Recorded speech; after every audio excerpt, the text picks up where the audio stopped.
So Vanessa, tell me what you were doing before Year Up, how you heard about the program, and why you decided to join.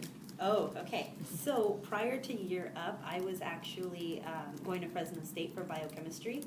I originally wanted to take that degree and research racism in medicine. I wasn't really sure how to do that, and Fresno State is a really big campus, and I transferred into it, so I wasn't part of, like, I didn't go there from freshman year to, and I recognized early on that if you don't start off at Fresno State, you kind of get lost, in the cracks. A lot of people kind of slip through, those cracks, and I realized I was becoming one of them. It's a really large and impersonal campus, and I didn't feel connected to anybody. I felt like I didn't have a big support system. And I actually heard about the program from a friend, Alex, who is currently in the program as well. And she told me about it in passing. And I didn't really take it seriously. I wasn't really interested in it when she first told me about it. And it wasn't until she got accepted and she was telling me about it a little bit more in detail that I started doing my own research. And this was happening around the time I was about to turn 25, so I immediately started the process of going to info session. I was working at a retirement home in Fresno as well, and I told my bosses, like, I need these days off so I can go to San Francisco and do the interview process and, talk to these people. And they were very lenient about giving me the time off to do that. And actually, I think honestly the reason I decided to join was he's like the face of Year Up. He's the first person you meet. He's the first person you talk to and interact with. And his passion and his drive and just the way he spoke about the program, because he had gone through it ignited something in me that I thought I had lost a long time ago. And that was like a big motivator for me. And I realized that what I want to accomplish, I could definitely do here at Year Up. So that was a big reason why I decided to join. Great, thank you.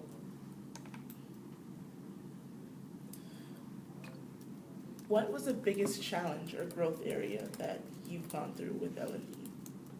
Patience. No, Sorry. That's me. I ask questions. I pause. What did you do to overcome this challenge? Okay. And what specifically do you plan ahead to do to ensure that you are set up for success in internship? In regards to my growth area? Okay. So patience is one that I noticed early on that I have been struggling with. Not patience with myself so much as patience with other people.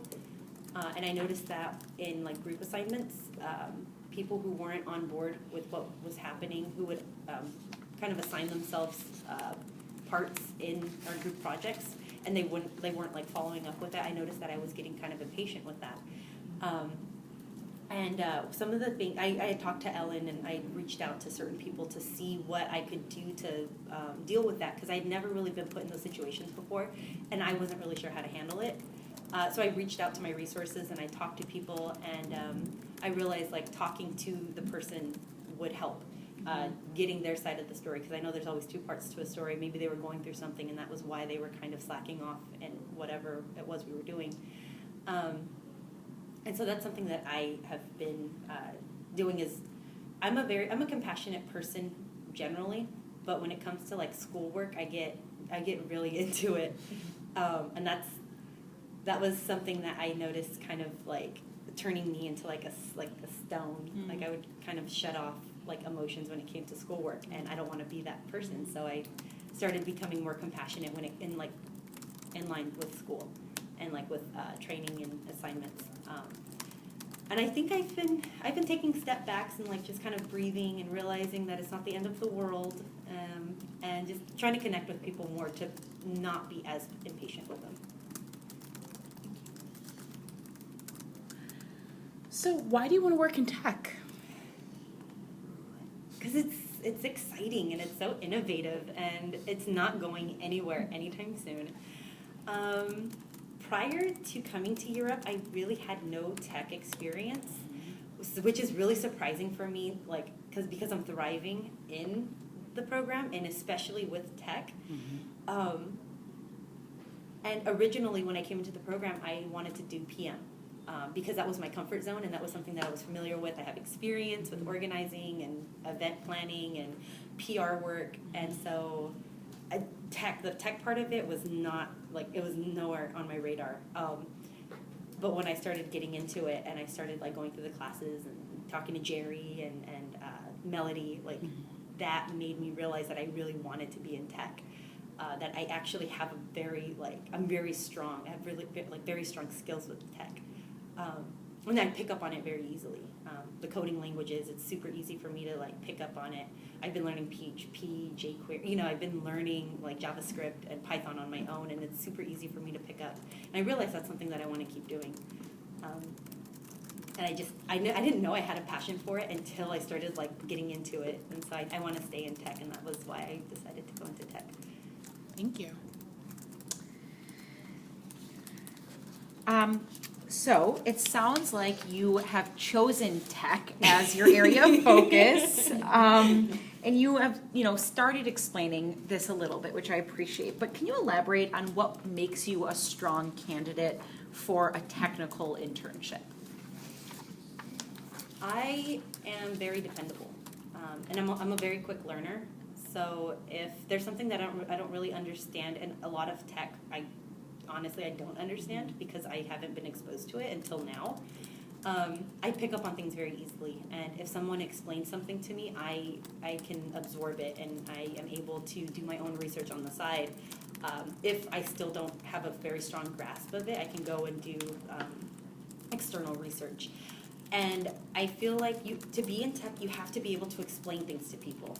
And you have to be able to take all the technical jargon and put it into common vernacular, and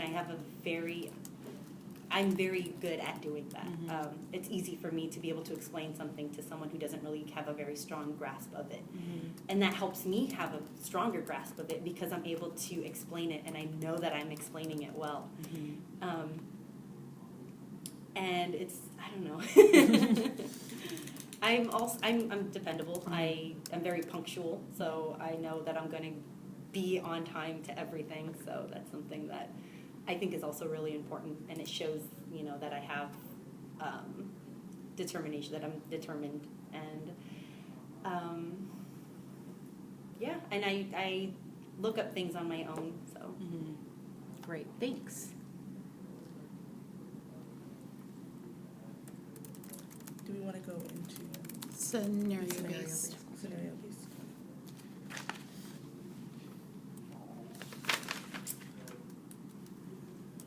If I asked you to schedule and run a weekly 15-minute stand-up check-in meeting with the team so we can update each other on projects we're working on, how would you do that? So, I'm sorry, can you elaborate on the question a little bit? I don't... So if I was to ask you to schedule and run a 15-minute stand-up, how would you check in with the team to update each other on the project that they're working on all together? Okay.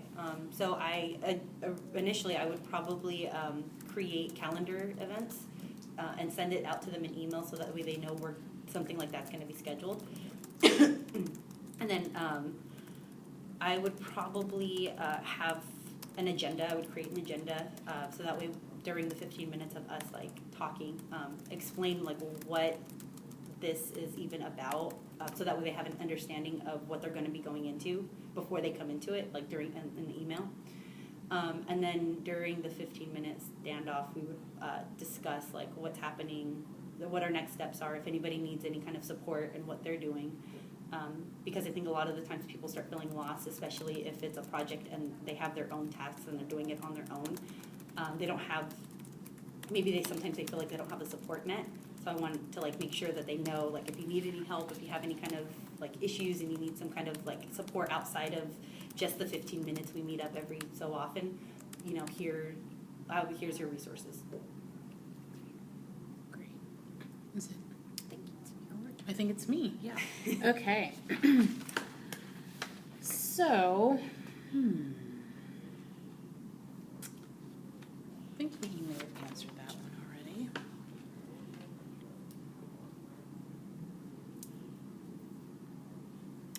Vanessa, what is your career goal immediately after graduation? So immediately after graduation, and then when we think further out, 3 to 5 years after graduation. Okay, so immediately after graduation, I'm hoping to get a full-time position somewhere. Maybe wherever I'm interning, if I realize it's a culture fit and I mesh well with the rest of the people that I'm working with, maybe being converted. I would also like to go back to school because I started going for biochem, but I think I might want to go back for computer sciences and maybe actually get a degree in what I'm doing. And within the next 3 to 5 years, I don't know if I want to stay in the Bay. I think I would like to because my family is also a few hours south, so it'd be easier if I stay in the state. Definitely going back to school. I would also like to be certified, get my certifications in Network Plus, other things that pertain to cybersecurity. So I'd probably study for those and slowly, get the certifications. Okay, thank you. Great.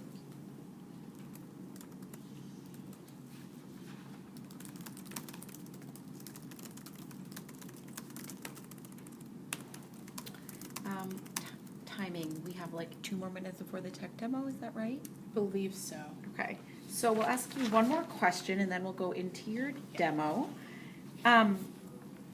I am wondering this is a scenario question. Assuming you work at a tech company and your manager asks that you complete a high-profile project. You've no idea where to start and you are not trained on the project or material that needs to be used. What would you do? I would probably put escalation protocol into action. If it's material that I'm not 100% with, I would start researching what it is,